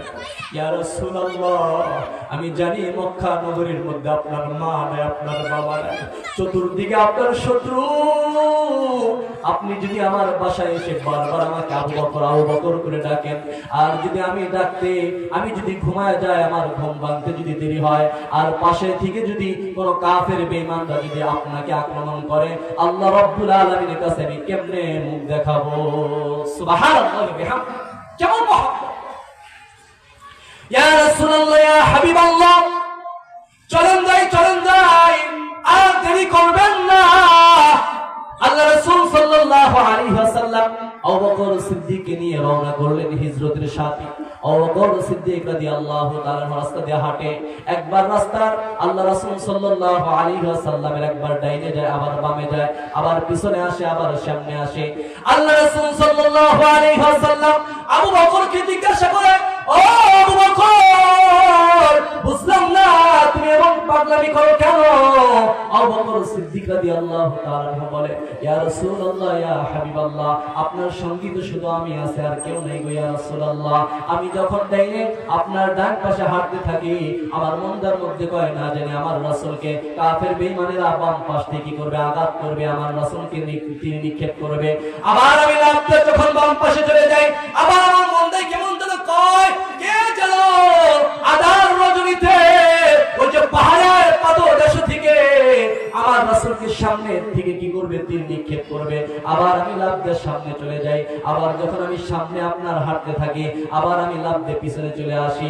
আমার মন কয় আমি সামনে হাঁটতেছি, না জানি কোন কাফের বেঈমানরা আমার রাসূলকে পিছন থেকে কি করবে, আঘাত করবে। আমি একা মানুষ, ইয়া রাসূলুল্লাহ, ইয়া হাবিবাল্লাহ, আমার মনকে বুঝাইতে পারি না। আল্লাহ রাসূল সাল্লাল্লাহু আলাইহি ওয়াসাল্লামকে নিয়ে গেলেন হেরা গুহার কাছে। যায় আল্লাহ রাসূল সাল্লাল্লাহু আলাইহি ওয়াসাল্লাম উঁচু জায়গা কেমনে উঠবে? আল্লাহ রাসূল সাল্লাল্লাহু আলাইহি ওয়াসাল্লাম বলে, ইয়া রাসূলুল্লাহ, চিন্তার কোনো কারণ নাই, এই যে আমি ঘোড়া হয়ে গেলাম, আপনার জন্য আমি সওয়ার হয়ে গেলাম, আপনি আমার কাঁধে উঠবেন, আপনাকে নিয়ে আমি হীরা গুহার মধ্যে চলে যাব। সুবহানাল্লাহ। রাসূলকে কাঁধে নিয়ে আবু বকর সিদ্দিক রাদিয়াল্লাহু তাআলা হীরা গুহার কাছে চলে গেলেন। যাওয়ার পরে আল্লাহ রাসূল সাল্লাল্লাহু আলাইহি ওয়াসাল্লামকে বলে, ইয়া রাসূলুল্লাহ, আপনি এখানে একটু বিশ্রাম করে একটু বসেন, আপনি আগে হীরা গুহার মধ্যে প্রবেশ করবেন না, কারণ গুহার মধ্যে কোনো মানুষ আগে পরে ছিল না, এই গুহাটা আমি আগে পরিষ্কার করি। আবু বকর সিদ্দিক রাদিয়াল্লাহু তাআলা গুহা পরিষ্কার করলেন, সব কিছুই দেখে যে কিছু ছিদ্র আছে, সব ছিদ্রগুলো কি করলেন, পরিষ্কার করলেন, বুঝায় দিলেন। এরপরে আবু বকর সিদ্দিক রাদিয়াল্লাহু তাআলা একটা ছিদ্র বুঝাইতে পারলেন না, তার পা দিয়ে কি করলেন, সেটাকে ডেকে রাখলেন। আল্লাহ রাসূল সাল্লাল্লাহু আলাইহি ওয়াসাল্লামকে এরপরে নিয়ে আল্লাহ রাসূল বলে, ও আবু বকর, আমি তো অনেক দূর হাঁটছি, আমি ক্লান্ত হয়ে গেছি, আমার একটু বিশ্রামের প্রয়োজন। আল্লাহ রাসূলকে বলে, আবু বকর ডাকতে বলে, ইয়া রাসূলুল্লাহ, আপনার বিশ্রামের প্রয়োজন, আমি এই যে বসে পড়লাম, আপনি আপনার মাথা আমার উরুর উপর রাখবেন, আমি আপনার জন্য আপনাকে পাহারা দিব। আল্লাহ রাসূল সাল্লাল্লাহু আলাইহি ওয়াসাল্লাম আবু বকরের উরুর উপর মাথা রেখে আরাম করতেছিলেন। আল্লাহ রাসূল সাল্লাল্লাহু আলাইহি ওয়াসাল্লাম যখন আরাম করে, এদিক থেকে আবু বকর সিদ্দিক রাদিয়াল্লাহু তাআলাকে একটি সাপ এসে ধ্বংসন করলেন। আবু বকর সিদ্দিক রাদিয়াল্লাহু তাআলার শরীরের মধ্যে কম্পন সৃষ্টি হয়ে গেল, গায়ে পুরো শরীর গরম হয়ে গেল। এরপর রাসূলকে ডাক দেন নাই। এরপরে যখন সহ্য করতে পারতেছিলেন না, চোখ দিয়ে আবু বকরের বেয়ে বেয়ে যখন চোখের ফোঁটা, পানির ফোঁটা আল্লাহ রাসূল সাল্লাল্লাহু আলাইহি ওয়াসাল্লামের চেহারার মধ্যে পড়লেন, তখন রাসূলের ঘুম ভেঙে গেল। আল্লাহ রাসূল সাল্লাল্লাহু আলাইহি ওয়াসাল্লাম বলে, আবু বকর, তোমার চেহারাটা মলিন দেখা যায় কেন? তোমাকে কে তোমার কোনো ক্ষতি হয়েছে? আল্লাহ রাসূল সাল্লাল্লাহু আলাইহি ওয়াসাল্লাম বলে, আল্লাহ রাসূল সাল্লাল্লাহু আলাইহি ওয়াসাল্লামকে বলে, ইয়া রাসূলুল্লাহ, ইয়া হাবিবাল্লাহ, আমাকে সাপে দংশন করেছে। আল্লাহ রাসূল বলে, তুমি আমাকে আগে ডাক দাও নাই কেন? রাসূল বলে, আল্লাহ রাসূল সাল্লাল্লাহু আলাইহি ওয়াসাল্লামকে আবু বকর সিদ্দিক রাদিয়াল্লাহু তাআলা বলে, ইয়া রাসূলুল্লাহ, আমার জীবন চলে যাবে, আর আপনি বিশ্রাম করতেছিলেন, আরাম করতেছিলেন, আপনার ঘুম ভাঙো, আমার জীবন চলে যাবে। আমি একবার যদি শহীদ হই, আবার যদি জিন্দা হই, আবার আপনার জন্য শহীদ হব, আবার যদি জিন্দা হই, আপনার জন্য আবার আমি শহীদ হয়ে যাব। এরপরেও আপনাকে আমি ডাক দিতাম না। সুবহানাল্লাহি ওয়া বিহামদিহি। কেমন ভালোবাসা, কেমন প্রেম! এই রাসূল সাল্লাল্লাহু আলাইহি ওয়াসাল্লামের জন্য সাহাবীরা পাগল পার হয়ে যেতেন, সাহাবীদের সর্বোচ্চ ত্যাগ করতেন। আল্লাহ রাসূলকে কেউ যেন কষ্ট না দিতে পারে, ওই নবী আমাদের নবী, যে নবী দুনিয়ার মধ্যে মার খাইলেন, দুনিয়ার মধ্যে এত আঘাত পাইলেন, এর জন্য আমাদের জন্য বদদোয়া করেন নাই, আমাদের জন্য কখনো লানতের দোয়া করে নাই, আমাদের জন্য শুধু কল্যাণের দোয়া করেছে। কথা বলে ঠিক কিনা? ওই নবীর সুন্নাহ আমাদের জীবনে বাস্তবায়ন করতে রাজি আছেন ইনশাআল্লাহ? বাস্তবায়ন করতে পারবো তো ইনশাআল্লাহ? আল্লাহ রাসূল সাল্লাল্লাহু আলাইহি ওয়াসাল্লাম শুধুই আমাদের জন্য দুনিয়ার মধ্যে কাঁদবেন না, ময়দানে মাহশারের দিন আল্লাহ রাসূল সাল্লাল্লাহু আলাইহি ওয়াসাল্লাম আমাদের জন্য পাগল করা হয়ে যাবে। ওই নবীকে তো চিনলাম না, দুনিয়ার কত নেতা খেতার পিছনে ঘুরলাম, দুনিয়ার কত নেতা নেত্রী পিছনে ঘুরে আমাদের মূল্যবান সময়কে নষ্ট করে দিলাম, কিন্তু আল্লাহ রাসূল সাল্লাল্লাহু আলাইহি ওয়াসাল্লামের আদর্শ আমরা বাস্তবায়ন করতে পারলাম না। কথা বলে ঠিক কিনা? বড় আফসোস লাগে, নবীর আদর্শ আমরা মানতে পারি না, নবীর আদর্শ আমরা গ্রহণ করতে পারি না, নবীর আদর্শ দিয়ে আমি রাজনীতি করতে পারি না, নবীর আদর্শ দিয়ে আমার সমাজ চালাতে পারি না, নবীর আদর্শ দিয়ে আমার সন্তানকে আমি লালন পালন করতে পারলাম না। আমার চাইতে হতভাগার কেউ হতেই পারে না। কথা বলে ঠিক কিনা? ঠিক। আল্লাহ রাসূল সাল্লাল্লাহু আলাইহি ওয়াসাল্লামের আদর্শ বাস্তবায়ন করতে পারলাম না, নবীর সুন্নাহ মানতে পারলাম না, কিন্তু মৃত্যুর পরে একটা জিনিস আমরা মানি, একটা জিনিস আমরা মানি। মৃত্যুর পরে আমরা কি মানি? যখন একটা লাশ মরে যায়, তার দ্বারা কোনো ফায়দা হবে না, ওই ব্যক্তি, মৃত ব্যক্তিকে কবরের মধ্যে যখন রাখি, একটা দোয়া পড়ি, পড়ি কি পড়ি না? দোয়াটা আমাদের অনেকের মুখস্থ আছে, বিসমিল্লাহি ওয়া আলা মিল্লাতি রাসূলিল্লাহ, বিসমিল্লাহি ওয়া আলা মিল্লাতি রাসূলিল্লাহ, আল্লাহর নামে নবীর দলে উঠায় দিয়ে গেলাম। আপনাদের কাছে একটা ছোট্ট প্রশ্ন,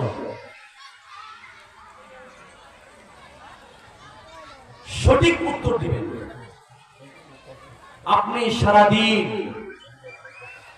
জিয়াউর রহমানের প্রশংসা করে ধানের শীষের স্লোগান দিলেন, আওয়ামী লীগের অফিসে গিয়ে যদি বলেন সারাদিন তো জিয়াউর রহমানের প্রশংসা করলাম, ধানের শীষ মিছিল করলাম, আমার গলাটা শুকিয়ে গেছে, আওয়ামী লীগের অফিসে যা বললেন যে আমাকে একটু ঠান্ডার ব্যবস্থা করেন, দিবে? কথা বলে দিবে? সারাদিন জিয়াউর রহমানের প্রশংসা করলেন, আওয়ামী লীগের অফিসে গিয়ে যদি বলেন আমাকে একটু ঠান্ডার ব্যবস্থা করেন, আওয়ামী লীগের অফিস থেকে কি ঠান্ডা দিবে? ডান্ডা দিব। ঠান্ডার পরিবর্তে ডান্ডা দিবে। কি জন্য? সারাদিন জিয়াউর রহমানের প্রশংসা করলেন, আর আপনি ঠান্ডা চান আওয়ামী লীগের কার্যালয়ে গিয়ে, এটা বোকামি ছাড়া আর কিছুই না। কথা বলে ঠিক কিনা? ঠিক। সারাদিন আপনি নৌকার মিছিল করলেন, বঙ্গবন্ধু শেখ মুজিবুর রহমানের স্লোগান দিলেন, প্রশংসা করলেন। আপনি যদি জাতীয় পার্টি এরশাদ চাচার অফিসে আসেন বলেন সারাদিন তো নৌকা নৌকা করে চিল্লায়া আমার এখন ক্ষুধা লেগে গেছে, একটু বিরিয়ানির ব্যবস্থা করেন, দিবে? কথা বলে দিবে কি? দিবে না। বিরিয়ানি না দিয়ে জম্মের বিরিয়ানি খাওয়া দিবে। কথা বলে ঠিক কিনা? সারাদিন নৌকার মিছিল করে, যেরকম জাতীয় পার্টি অফিসে গিয়ে বিরিয়ানি পাওয়া যায় না, ধানের শীষের স্লোগান দিয়ে আওয়ামী লীগের কার্যালয়ে গিয়ে ঠান্ডা পাওয়া যায় না, ঠিক তদরূপ দুনিয়ার জমিনের মধ্যে সারা জীবন আপনি সমাজতন্ত্র, সারাদিন আপনি মানুষের গোলামি করে, মানুষের গায়রুল্লাহর ইবাদত করে, আল্লাহ রাসূলের আইন বাদ দিয়ে দুনিয়ার মানুষের স্লোগান দিয়ে দুনিয়ার মানুষের প্রশংসা করে মৃত্যুর পরে বলবেন বিসমিল্লাহি ওয়া আলা মিল্লাতি রাসূলিল্লাহ, আল্লাহর নামে রাসূলের দলে উঠায় দিলাম। আল্লাহ রাসূল বলে এরকম পচা গন্ধা, এরকম মূর্খ এই গাধার আমার প্রয়োজন নাই। কথা বলে ঠিক কিনা? ঠিক। দুনিয়ার মধ্যে আমার আদর্শ ভালো লাগে নাই,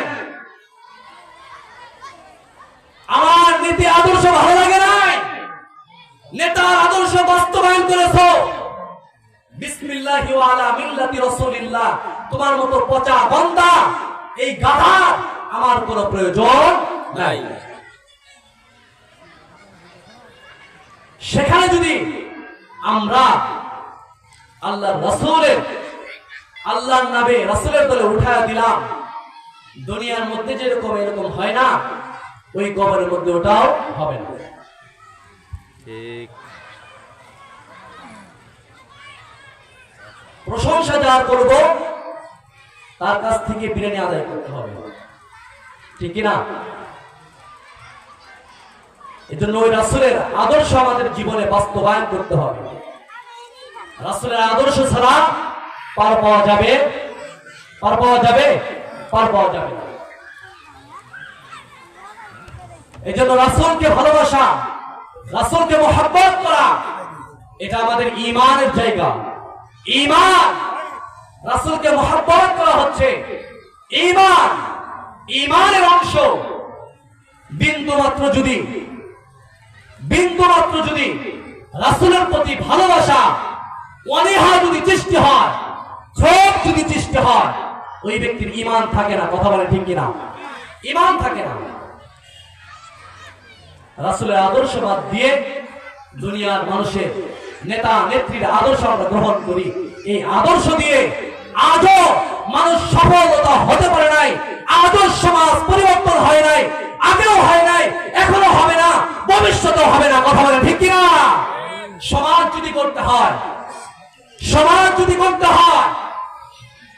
এই ভাঙা সমাজকে যদি জোড়া লাগাইতে হয়, রাসূলের আদর্শ ছাড়া বিকল্প নাই। কথা বলে ঠিক কিনা?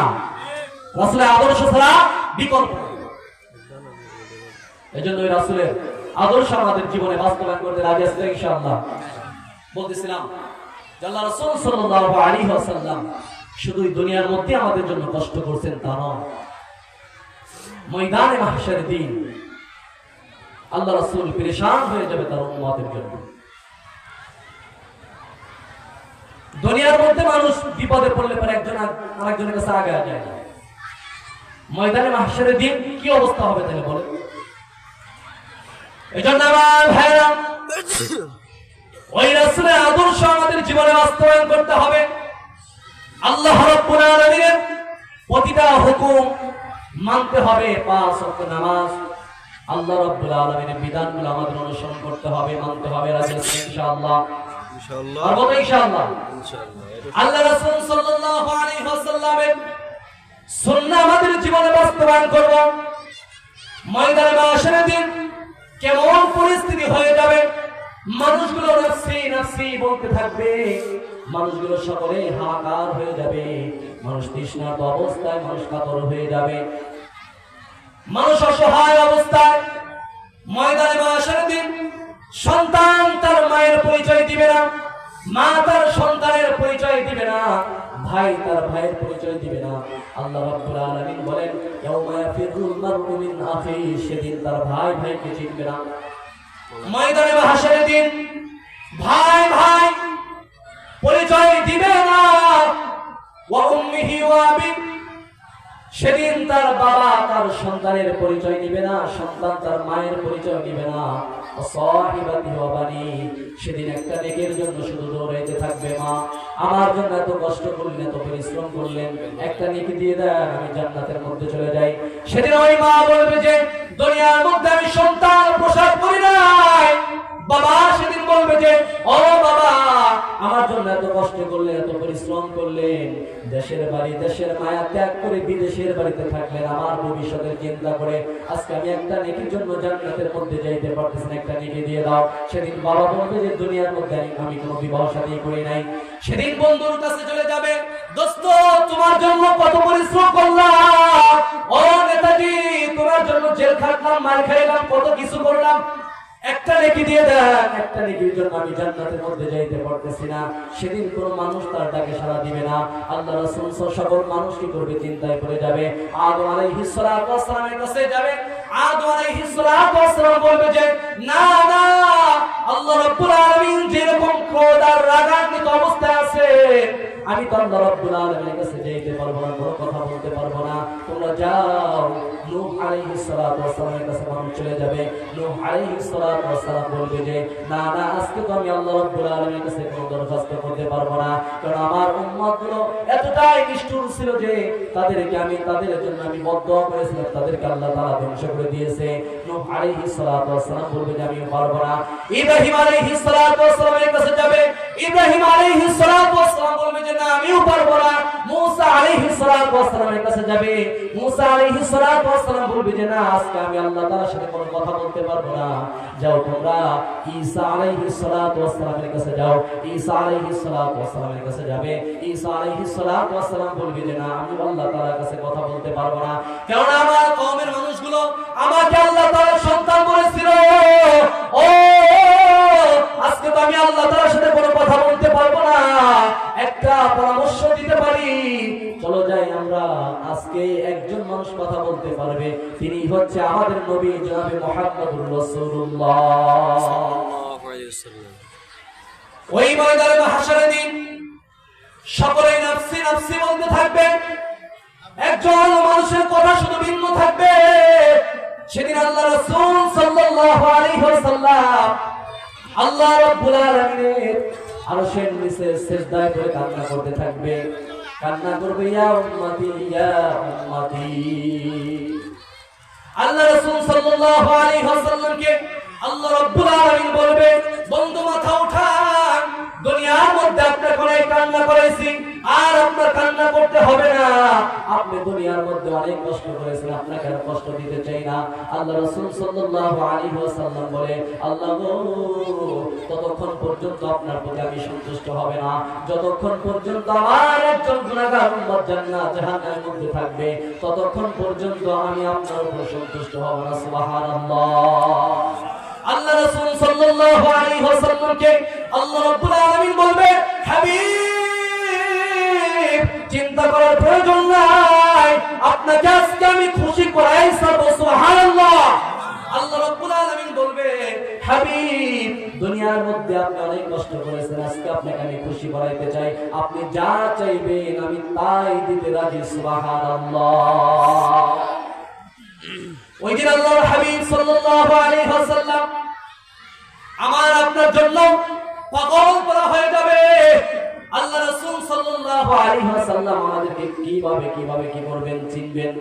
আম্মা আয়েশা সিদ্দিকা রাদিয়াল্লাহু তাআলা আনহা, ফাতেমা রাদিয়াল্লাহু তাআলা আনহা একদিন বলতেছিলেন ইয়া রাসূলুল্লাহ ইয়া হাবিবাল্লাহ, আপনার কোটি কোটি মানুষের মধ্য থেকে আপনার উম্মতদেরকে আপনি কিভাবে চিনবেন। ফাতেমাকে ডাকতে বলো ফাতেমা, 1000 ঘোড়ার রং যদি একরকম হয় আর একটা ঘোড়ার রং যদি চিক্ক বাইরে থাকে, মাথার মধ্যে একটু সাদা থাকে, পিঠের মধ্যে যদি একটু সাদা থাকে, 1 লক্ষ ঘোড়ার মধ্যে থেকে ওই ঘোড়াটাকে বের করা সম্ভব কি সম্ভব না? কথা বলেন, সম্ভব কি সম্ভব না? ওই ঘোড়াটা বের করা সম্ভব। ফাতেমা রাদিয়াল্লাহু তাআলা আনহাকে বলে ও ফাতেমা, আমার গুনাহগার উম্মতগুলো যখন কোটি কোটি মানুষের মধ্য থেকে আমার গুনাহগার উম্মতদেরকে আমি কেমনে চিনবো? আল্লাহ রাসূল সাল্লাল্লাহু আলাইহি ওয়াসাল্লাম বলে আমার গুনাহগার উম্মত যখন মসজিদের মধ্যে গিয়ে আল্লাহ রাব্বুল আলামিনের কদমে সিজদা দিছে, ওজুর জায়গাগুলো সিজদার জায়গাগুলো ময়দানে মাহশারের দিন চমকাইতে থাকবে। সুবহানাল্লাহ। ওই সিজদা নামাজের জায়গাগুলো চমকাইতে থাকবে, আল্লাহ তাআলা নূরে ঝলক মারতে থাকবে, আর এই দৃশ্যগুলো এই চিহ্নগুলো দেখে দেখে তাদেরকে ধরে ধরে আমি জান্নাতের মধ্যে নিয়ে যাব। সুবহানাল্লাহ সুবহানাল্লাহ। এজন্য মায়ার নবী দয়ার নবী রাহমাতের নবী আল্লাহ রাসূল সাল্লাল্লাহু আলাইহি ওয়াসাল্লাম ময়দানে মাহশারের দিন কেমন পাগল হয়ে যাবে। আমাদের বাবা আদম আলাইহিস সালাতু ওয়াস সালাম সমস্ত মানুষদের কি করবেন? মানুষদের বিচার দেখতে থাকবেন। আল্লাহ রাসূল সাল্লাল্লাহু আলাইহি ওয়াসাল্লাম বলবে যে আল্লাহ রাসূল সাল্লাল্লাহু আলাইহি ওয়াসাল্লামকে আদম আলাইহিস সালাতু ওয়াস সালাম বলবে ইয়া মুহাম্মদ, ওই যে তোমার উম্মতগুলো জাহান্নামের মধ্যে যাইতেছে। আল্লাহ রাসূল সাল্লাল্লাহু আলাইহি ওয়াসাল্লাম তার রুমালটা কোমরের মধ্যে পেছায়া একটা দৌড় দিয়ে জাহান্নামের গেটের মধ্যে যাবে। জাহান্নামের গেটের মধ্যে যাওয়ার পরে ফেরেশতাদেরকে বলবে ভাই এদের কি ফয়সালা হয়েছে? বলে যে ফয়সালা আল্লাহ রাসূল সাল্লাল্লাহু আলাইহি ওয়াসাল্লাম বলে, বেয়াদবি ক্ষমা করবেন, আমার সামনে রাখতে পার মাপ দেন। এদের বদি আর নেকগুলো, নেকের পাল্লা আর বদি, নেকের পাল্লা গুনার পাল্লাগুলো আমার সামনে মাপ দেন। আল্লাহ রাসূল সাল্লাল্লাহু আলাইহি ওয়াসাল্লামের কথা অনুযায়ী আমার মিজানের পাল্লা তাদেরকে নিয়ে আসা হবে।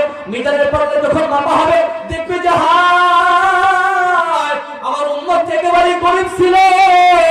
আমার উম্মত তো দুনিয়ার মধ্যে দুনিয়ার মোহে পড়ে গুনাহ করে ফেলেছে, নামাজ কাজা করে ফেলেছে। আমার গুনাহগার উম্মতগুলো গুনাহ করার কারণে আমার উম্মতগুলো জাহান্নামের বাসিন্দা হয়ে যাবে। তখন আল্লাহ রাসূল সাল্লাল্লাহু আলাইহি ওয়াসাল্লাম তার পকেট থেকে একখানা কাগজের টুকরা মিজানের পাল্লার মধ্যে, নেকের পাল্লার মধ্যে রেখে দিবে। রেখে দেওয়ার সঙ্গে সঙ্গে আল্লাহ রাসূল সাল্লাল্লাহু আলাইহি ওয়াসাল্লাম যখন কাগজের টুকরা রেখে দিবেন, রেখে দেওয়ার সঙ্গে সঙ্গে নেকের পাল্লাটা ভারী হয়ে যাবে আর গুনার পাল্লাটা হালকা হয়ে যাবে। এভাবে তার উম্মতদেরকে কি করবেন, জাহান্নাম থেকে বাঁচায় জান্নাতের মধ্যে নিয়ে যাবে। ওই ময়দানে মাশারের দিন আবার যখন দেখবে আমার উম্মতগুলো পুলসিরাত পার হতে পারে না, কারণ কোন গুনাহগার মানুষ পুলসিরাত পার হতে পারবে না, ওই গুনাহগার মানুষগুলো কি হয়ে যাবে, জাহান্নামের ওই পুলসিরাতের নিচেই হচ্ছে জাহান্নাম। পুলসিরাত যখন পার হতে যাবে তারা পার হতে পারবে না, গুনার কারণে আটকে যাবে। আল্লাহ রাসূল সাল্লাল্লাহু আলাইহি ওয়াসাল্লাম আবার পুলসিরাতের ঘুরে যাবে, যে আসলে দেখে যে কি জন্য নিয়ে যেতেছে, এই কারণে আল্লাহ রাসূল সাল্লাল্লাহু আলাইহি ওয়াসাল্লাম তার মাথার উপরে হাতটা রেখে দেওয়ার সঙ্গে সঙ্গে ওই মানুষগুলো বিজলির আকারে পুলসিরাতগুলো পার হয়ে যাবে। সুবহানাল্লাহ। সাল্লাল্লাহু আলাইহি ওয়াসাল্লাম আমার আপনার জন্য পেরেশান হয়ে যাবে, পাগল পারা হয়ে যাবে। আল্লাহ রাসূল সাল্লাল্লাহু আলাইহি ওয়াসাল্লাম বলেন, ও রব্বে কারীম, ততক্ষণ পর্যন্ত আমি আপনার প্রতি সন্তুষ্ট হব না যতক্ষণ পর্যন্ত আমার একজন গুনাহগার উম্মত জাহান্নামের মধ্যে থাকবে। এভাবে করে করে আল্লাহ রাসূল সাল্লাল্লাহু আলাইহি ওয়াসাল্লাম তার উম্মতগুলো জান্নাতের মধ্যে নিয়ে যাবে। সুবহানাল্লাহ। ওই কঠিন মুসিবতের দিন মা সন্তানের পরিচয় দিবে না, সন্তান মায়ের পরিচয় দিবে না, বাবা তার সন্তানের পরিচয় দিবে না, সন্তান তার বাবার পরিচয় দিবে না, বন্ধু বন্ধুকে চিনবে না, নেতা তার জনগণকে চিনবে না। যে নেতার পেছনে আমরা ঘুরতেছি ওই নেতা আমার পরিচয় দিবে না।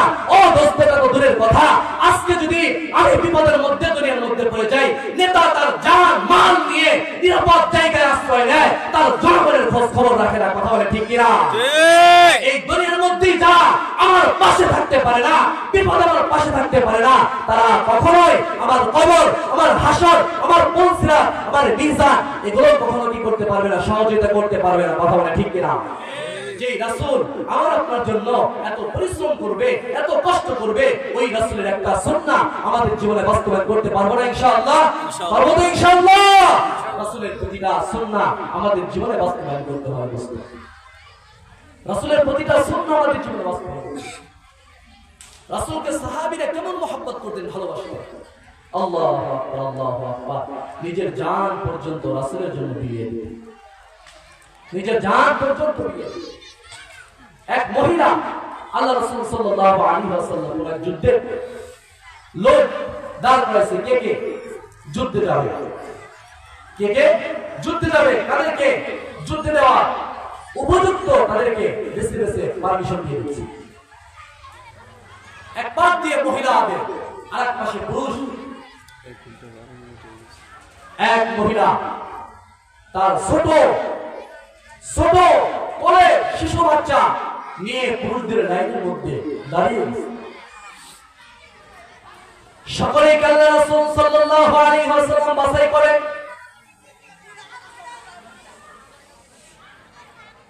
একে একে যখন ওই মহিলার কাছে চলে গেল, আল্লাহ রাসূল বলে, মামা আপনি আপনার দুধের বাচ্চা নিয়ে এখানে কেন আসছেন? এটা তো পুরুষদের সিরিয়াল। মহিলা ডাক দিয়ে বলেন, ইয়া রাসূলুল্লাহ, ইয়া হাবিবাল্লাহ, আমার ঘরে উপযুক্ত আমার কোন জিহাদের ময়দানে যাবে এরকম কোন সন্তান নাই। আমার স্বামী শাহাদাত বরণ করেছে, কিন্তু সকলেই জান্নাতে, সকলেই জিহাদের ময়দানে যায়। আমার মন চায় শহীদের মা হয়ে ময়দানে মাশাদিন উঠবো। সুবহানাল্লাহ। আমার ইচ্ছা, আমার তামান্না, আমি আমি যেন ময়দানে মাহশারের দিন আল্লাহ রাব্বুল আলামিনের কাছে শহীদের মা হয়ে উঠতে পারি। আল্লাহু আকবার। আল্লাহ রাসূল সাল্লাল্লাহু আলাইহি ওয়াসাল্লামকে মহিলা বলে যে ইয়া রাসূলুল্লাহ, আমার দুধের শিশুটাকে আপনার কাছে দিয়ে দিলাম। রাসূল বলে আমরা এমনি সংখ্যায় কম মুসলমান, আপনার সন্তানকে যদি নিয়ে যায় সে তো বর্ষা চালাইতে পারবে না, সে তো ডাল তুলতে পারবে না, তাকে আরেকজন রাখতে হবে, ছোট মানুষ, তাকে পাহারা কে দিবে? এমনিতেই মুসলমানদের সংখ্যা কম, আপনার সন্তানের জন্য আরেকজন লোক নিতে হবে। মহিলারা বলে ইয়া রাসূলুল্লাহ, ইয়া হাবিবাল্লাহ, আমিও জানি আমার সন্তান বর্ষা চালাইতে পারবে না, আমিও জানি আমার সন্তান তীর চালাইতে পারবে না। ইয়া রাসূলুল্লাহ, কিন্তু আমার ইচ্ছা আমি যেন শহীদের মা হয়ে উঠি। ইয়া রাসূলুল্লাহ, ইয়া হাবিবাল্লাহ, আমার সন্তান বর্ষা, আমার সন্তান তীর কোনো কিছুই চালাইতে পারবে না, কিন্তু যখন জিহাদের ময়দানে আপনারা কি করবেন? যুদ্ধ করতে থাকবেন, কাফের বেঈমানদের প্রতি যুদ্ধ করবেন। ইয়া রাসূলুল্লাহ, ইয়া হাবিবাল্লাহ, আপনার দিকে লক্ষ্য করে কাফের বেঈমানরা যখন তীর নিক্ষেপ করবে, ইয়া রাসূলুল্লাহ, আমার সন্তানকে আপনার সামনে ডাল হিসেবে ব্যবহার করবেন। সুবহানাল্লাহ। মহিলা মায়ের কত ঈমান, নবীর প্রতি তার কত দরদ আর ভালোবাসা। বলে যে যখন আপনার দিকে লক্ষ্য করে কাফেররা কি করবে? তীর নিক্ষেপ করবে। ইয়া রাসূলুল্লাহ, আপনি আমার সন্তানকে ডাল হিসেবে ব্যবহার করবেন। আমার সন্তানের বুকটা তীরের আঘাতে, বল্লমের আঘাতে জখম হয়, আমার শিশু বাচ্চা শাহাদাত বরণ করবে, আর ময়দানে মাহশারের দিন আমি আল্লাহ তাআলার কাছে শহীদের মা হয়ে উঠবো। সুবহানাল্লাহ। কেমন ভালোবাসা! ওই ভালোবাসা আমাদের মায়ের মধ্যে আছে নাই?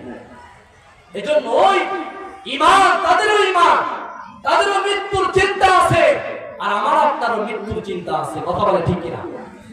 আমার আপনার মৃত্যুর চিন্তা আমাদেরকে ফজরের নামাজ পড়াইতে পারে না, আর তাদের মৃত্যুর চিন্তায় তাদের ঈমান রক্ষার্থে তারা শাহাদাত বরণ করতে দেরি হয় না। কথা বলে ঠিক কিনা? সাহাবীরা কেমন রাসূলকে ভালোবাসতেন? হযরত হানজালা রাদিয়াল্লাহু তাআলা আনহু, যুদ্ধের ময়দানে যুদ্ধ চলতেছে, বিলাল রাদিয়াল্লাহু তাআলা আনহু ঘোষণা দিয়ে দিলেন। কেউ ঘোষণা দিয়ে দেয় আল্লাহ রাসূল সাল্লাল্লাহু আলাইহি ওয়াসাল্লাম জিহাদের ময়দানে চলে গেছে, তোমরা কারা গো তোমাদেরকে জিহাদের ময়দানে চলে যাইতে বলছে? হযরত হানজালা রাদিয়াল্লাহু তাআলা আনহু, তার উপরে গোসল ফরজ হয়ে গেছে। হানজালা রাদিয়াল্লাহু তাআলা আনহু গোসল করবেন, পানি নিয়ে বসে আছেন। এমন সময় যখন শুনলেন যে রাসূল জিহাদের ময়দানে চলে গেছে, হানজালা রাদিয়াল্লাহু তাআলা আনহু গোসলের পেয়ালাটা রেখে কি করলেন? একটা দৌড় মারলেন। হানজালা রাদিয়াল্লাহু তাআলা আনহু জিহাদের ময়দানে তুমুল বেগে যুদ্ধ চলে। হানজালা রাদিয়াল্লাহু তাআলা আনহু যুদ্ধ করতে কাফেরদেরকে জাহান্নামের বাসিন্দা বানিয়ে দিলেন, নিজেও শাহাদাত বরণ করলেন। এমন সময় আল্লাহ রাসূল সাল্লাল্লাহু আলাইহি ওয়াসাল্লাম বলে, আল্লাহ রাসূল সাল্লাল্লাহু আলাইহি ওয়াসাল্লাম যখন যুদ্ধ শেষ হয়ে গেল, আমার কোন সাহাবী কোথায় শাহাদাত বরণ করেছে তাদেরকে বিনা গোসলে কি করো? কাপড়ের ব্যবস্থা করো, তাদেরকে জানাজার ব্যবস্থা করো, আমি নিজে কি করব? ইমামতি করব। আল্লাহ রাসূল সাল্লাল্লাহু আলাইহি ওয়াসাল্লাম কি জন্য শহীদ যারা হয় তাদেরকে বিনা গোসলে বিনা কাপড়ে কি করতে হয়? দাফন দিতে হয়। কি জন্য? আল্লাহ রাসূল সাল্লাল্লাহু আলাইহি ওয়াসাল্লাম বলে, যারা দ্বীনের জন্য শাহাদাত বরণ করে, কোরআনের জন্য যারা শাহাদাত বরণ করে, ময়দানে মাহশারের দিন আল্লাহ রাব্বুল আলামিনের কাছে তার রক্ত মাখা শরীর নিয়ে উঠবে, আল্লাহ তোমার দ্বীন কায়েম করার জন্য আমরা শাহাদাত বরণ করেছিলাম, আল্লাহ তোমার দ্বীন কোরআনের আইন বাস্তবায়ন করার জন্য আমরা শাহাদাত বরণ করেছি। এই জন্য তাদেরকে বিনা গোসলে বিনা কাফনে কি করতে হয়? দাফন করে দিতে হয়। এমন সময় আল্লাহ রাসূলের কাছে হানজালার স্ত্রী চলে আসলেন।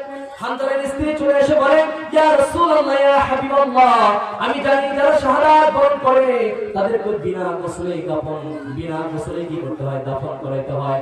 আপনার আমার স্বামীর উপর, আমার স্বামীকে আপনি কি করবেন? বিনা গোসলে কি করবেন না, দাফন দিবেন না।